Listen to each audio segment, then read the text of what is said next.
want to begin with the idea that nothing ends. It's easy for us to think that things have an end because we're so used to throwing things away. Rubbish, scraps are discarded, taken away, seems to disappear from our lives, gone. That's the immediate picture, but we also know it's not true. If we stick with rubbish for a moment, rubbish from this campus is taken by Union Paper Mills and taken to Musafa for sorting. From there, paper goes to Dubai, metal to Sharjah, plastic to China or India, and other waste to landfills. The story doesn't end there. Landfills aren't made for decomposing, but for storing. Sometimes gas is collected to generate electricity, and what started out as rubbish goes on. What I find is that if you follow anything for long enough, it doesn't really end. This is how I want to think about karma, to not look at it as a single self-serving loop, but to think about where things come from and how they transform as they move forward. Take words. A physics professor here once impressed me with the way that the Oxford Dictionary used to trace the history of words. They had a little shelf for each word full of paper slips, one for each new or slightly modified use of a word, so that you could flip through to the time that a word first appeared. The word serendipity, for example, was first used in 1754 in reference to a fairy tale about the three princes of Serendip, who kept discovering exactly what they needed without knowing what to look for. That fairy tale was based on a book written by an Italian writer in the 1500s, who heard it from a translator of a book that was written in the 1300s, which was based on the life of a king who lived in the year 400. Nothing ends. Rubbish, words, stories have a past and a future, and this is how I've come to understand karma. As I know it, it's not what goes around comes around in a Justin Timberlake kind of way, but about how things go forward and being conscious of how our actions and our thoughts take new forms. This idea of karma comes most clear to me when I think about my family. My parents were refugees from the Vietnam War, part of the generation of people called the Vietnamese boat people. They made the dangerous illicit journey by boat and finally got to a refugee camp in Malaysia and eventually to Australia, where I grew up. Migration is a really striking way to think about karma because of the journey of the project, which in my family's case was for safety and prosperity that stretches across generations and ties us to each other. I think first of my grandpa. He's the one on the left, the handsome one. He grew up in a rural village in Vietnam where our family had lived for as long as we could remember. He was the first to move out and look for jobs in the city because we were always on the brink of poverty. I have so many stories to tell about him, but I'll tell you this one to give a sense of what he was like. He was taking my grandma to the hospital one day because of a pregnancy complication, and on the way they met an old man who was also severely sick and needed to get to the hospital. My grandpa couldn't fit him on the bike, so he took my grandma first and then looped back to pick up the old man. The man was one of the rural poor and didn't have the money to be admitted, so my grandpa emptied his pockets and paid for the man's treatment. He was a stranger, and my grandpa never saw him again. But that's what he was like. When he got to the city and got a job, he started helping other men from the village smuggle their way to Saigon on the back of trucks and called in favors to get jobs for them. He set a tone of kindness where our migration story began, inspiring a string of selflessness that made it possible for me to have what I do today. Inspiration, I think, is a really useful way to think about the effect of karma. Inspiration is more than observing someone and being admiring them. It's about taking their idea somehow, using it and letting it change you. Karma, I think, also is a lot like the first law of thermodynamics, which states that energy cannot be destroyed or created anew, but goes on, transforms and takes new forms.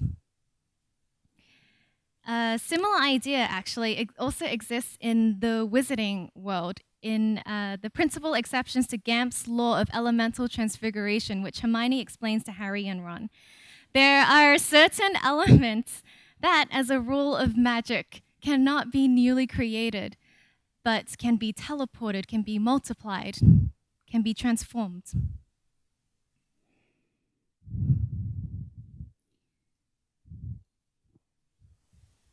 When I think of the traces of where I come from, I find a string of promises. I find my grandpa the first in the family to move to the city, where he took beatings and stayed patient and promised to keep our family out of poverty.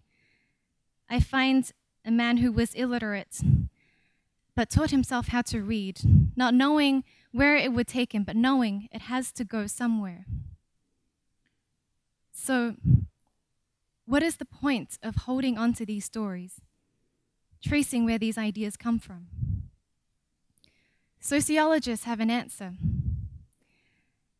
Looking at the children of immigrants in the US, they found that those children who are more connected to the migration journey, to the country of origin, are more likely to do well.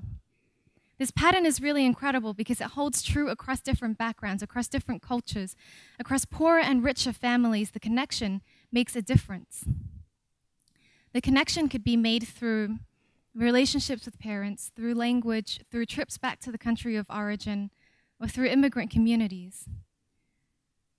This pattern suggests, for one, the power of knowing where you come from. When I look at the thread, I also find my mom, who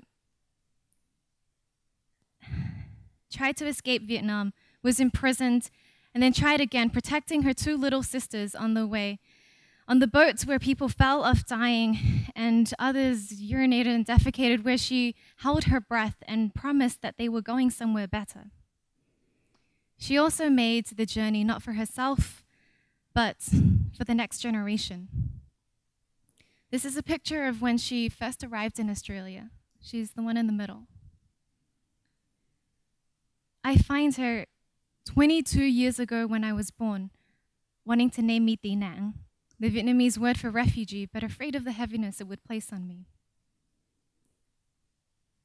I think of the heaviness she carries now.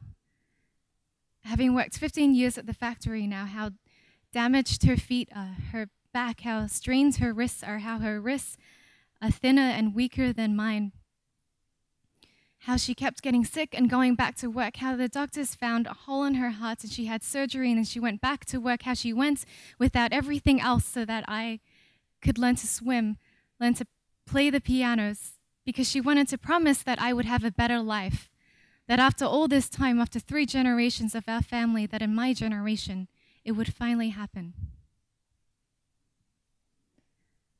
I've been trying to figure out my place in this story. My grandpa's and my mom's promises have become my own. I promise to buy her a diamond one day to make up for the wedding ring that she had to sell when we were struggling. I promise to take her to see Italy, to pay off the mortgage. I promise that I would do well for everyone. And sometimes carrying these expectations and sacrifices can feel like a burden, but they are also the things that most drive me. I want to be part of the larger promise that refugees can do well. Boats are arriving on the Australian shore today, sometimes full of hundreds of asylum seekers at once, and they are turned away. It's terrifying to think how easily that could have been my family that was turned away. It was not that long ago. And it's more terrifying still to think how far down this path could go for the families and children that still do not have a safe place. Sick asylee children are being ordered out of hospitals and back into detention centers, punished for trying to seek safety.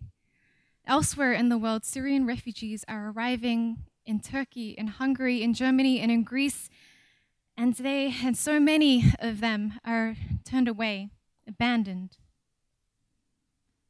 We're still in the middle of the worst refugee crisis the world has ever seen, and it's difficult to figure out what to do.